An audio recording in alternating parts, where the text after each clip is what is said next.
The shuttle hummed quietly as it cruised through the orbiting trade lanes of the Alpha Centauri system.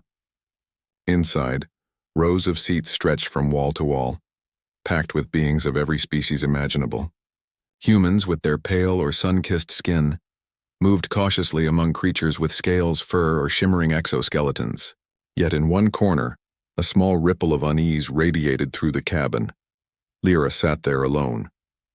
Her skin shimmered with faint streaks of silver that reflected the cabin lights, and her large violet eyes scanned the crowd nervously.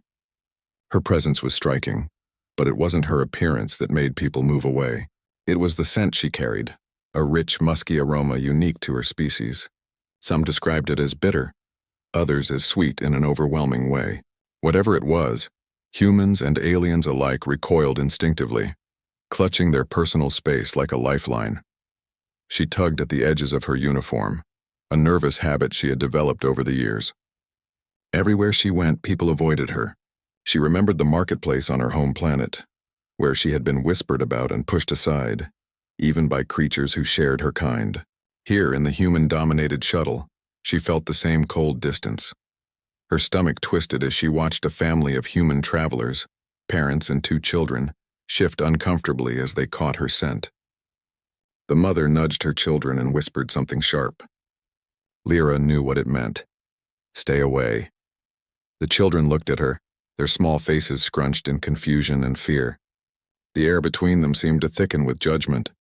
Lyra's heart sank. She was tired of this. She had worked so hard to adapt, to appear friendly, to fit in wherever she went. But no matter what she did, the scent clung to her like an invisible warning sign. She had hoped that on this shuttle, among travelers from different worlds, she might find someone who wouldn't judge her instantly. She was wrong. Almost. Ethan sat a few rows away, leaning back in his seat with a relaxed posture that contrasted sharply with the tight, nervous energy of the other passengers. He had been observing her since she boarded. Something about her didn't make him uncomfortable. In fact, he felt a strange pull, a sense of nostalgia that he couldn't quite explain. Her scent, strong, alien, undeniable, reminded him faintly of the planet he grew up on. The quiet woods near his childhood home, the smell of rain on soil and distant flowers. It was impossible, yet comforting. He shifted his gaze and met her eyes for a moment. Lyra froze, unsure if she had imagined it. No one looked at her like that. They either avoided her entirely or stared with thinly veiled disgust. Yet here was a human, calm, open, and unafraid. Ethan smiled softly and stood, moving down the aisle toward her. A few passengers shot him annoyed glances, muttering under their breath, but he ignored them. When he reached her, he hesitated just a moment before sitting in the seat beside her. "Hi," he said simply, his voice warm. "Mind if I sit here?" Lyra blinked. Her instincts screamed at her to recoil, but something in his eyes told her he was different. Tentatively, she nodded. "Sure. I guess it's fine." Her voice was soft, cautious. The shuttle lurched slightly as it passed through a minor turbulence, and Lyra gripped the armrests. She noticed the other passengers shifting in their seats, whispering, glancing back at her with unease. But Ethan didn't flinch. He didn't look away. Instead, he leaned slightly toward her, not in a threatening way, but in a way that made her feel included. "I'm Ethan," he said. "And you are?" "Lyra," she replied, still unsure how much to trust him. "Well, Lyra," Ethan said, smiling, "I have to say, your scent, it's unusual, but somehow it feels familiar. Reminds me of home." Lyra's eyes widened. No one had ever said anything like that before. Most people either wrinkled their noses or discreetly moved further away.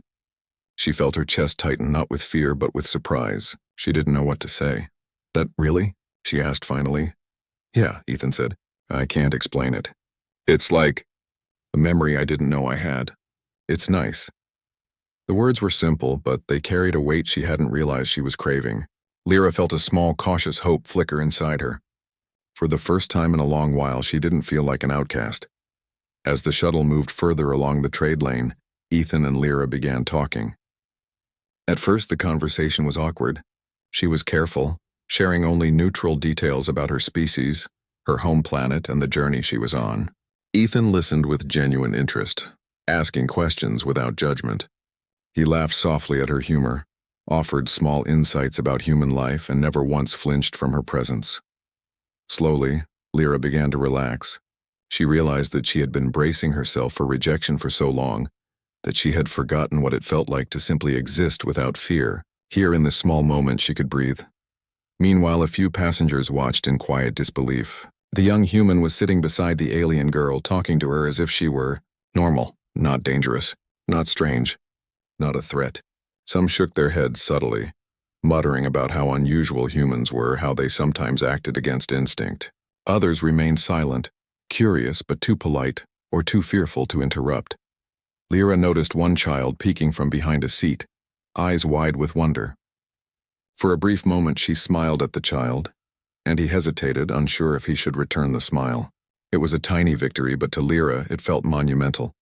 Ethan and Lyra talked for hours, or it felt like hours. They shared stories of childhood adventures, of favorite foods, of strange customs on different planets. Lyra was fascinated by humans' resilience, their adaptability, and their surprising kindness when they chose to embrace it. Ethan was equally fascinated by her species' abilities, how they could sense temperature changes, detect faint energy signals, and even perceive emotions subtly through pheromones. The shuttle passed through a sector of dense space traffic, and the cabin lights flickered briefly. A warning siren sounded softly, signaling minor turbulence. Lyra flinched instinctively, but Ethan placed a reassuring hand on her shoulder, not in a way that was too close, but enough to anchor her in calm. "You'll be fine," he said simply. "I'm right here." Her heart pounded in her chest. Not with fear this time, but with a strange, warming sense of belonging. She realized she had spent her entire life being avoided, ignored, or outright rejected. Here was someone who didn't care about the scent, the differences, or the prejudice. Here was someone who saw her as a person. Hours passed, and the shuttle neared its destination. The other passengers remained cautious around her, some whispering, some staring. But the bubble of acceptance that Ethan had created around them was real.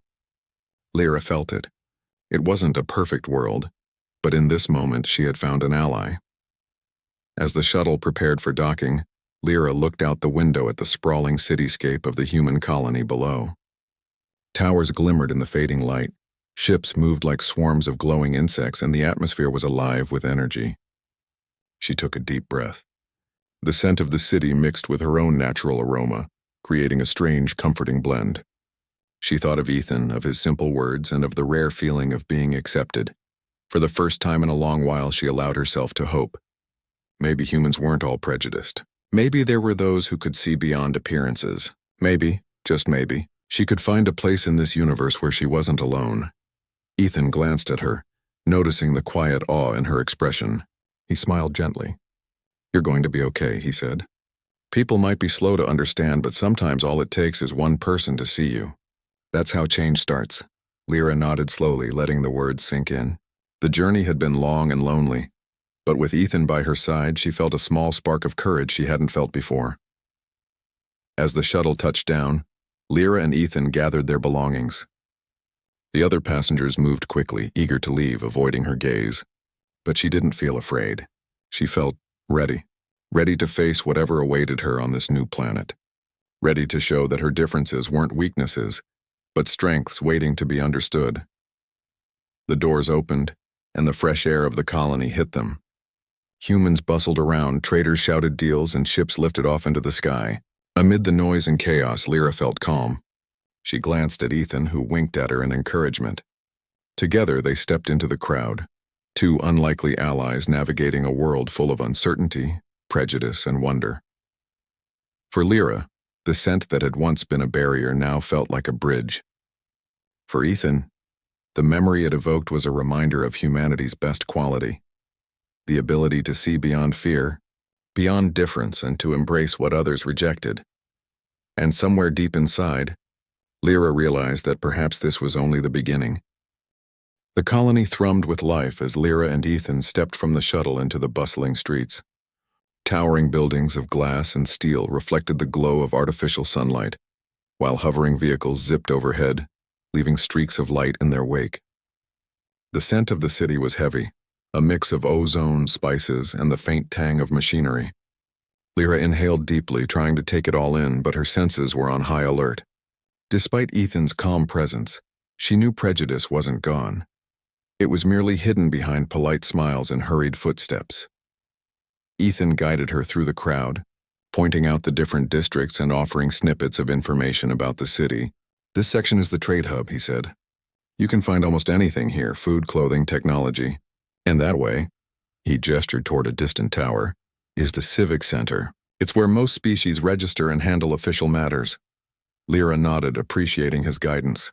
It felt strange to have someone by her side who didn't flinch or recoil. Most humans she encountered treated her like a danger to be avoided. Ethan treated her like an equal, a companion. For the first time, she felt she could breathe freely, even in the heart of a human city. They were halfway through a crowded plaza when a sudden alarm blared. Red lights flashed across the streets and automated announcements echoed through the speakers. "Attention, citizens! Unauthorized craft detected in the airspace. Evacuation protocols in effect. Please remain calm and proceed to safe zones." Lyra's instincts kicked in immediately. She felt a vibration in the air, subtle but alarming. Her species had the ability to detect energy fluctuations, and she could sense danger long before it became visible. Her tail twitched nervously, her violet eyes scanning the skies. Ethan noticed her tension and leaned closer. "What is it?" he asked. "They're close," she said softly. "I can feel it. Something is coming. Something not friendly."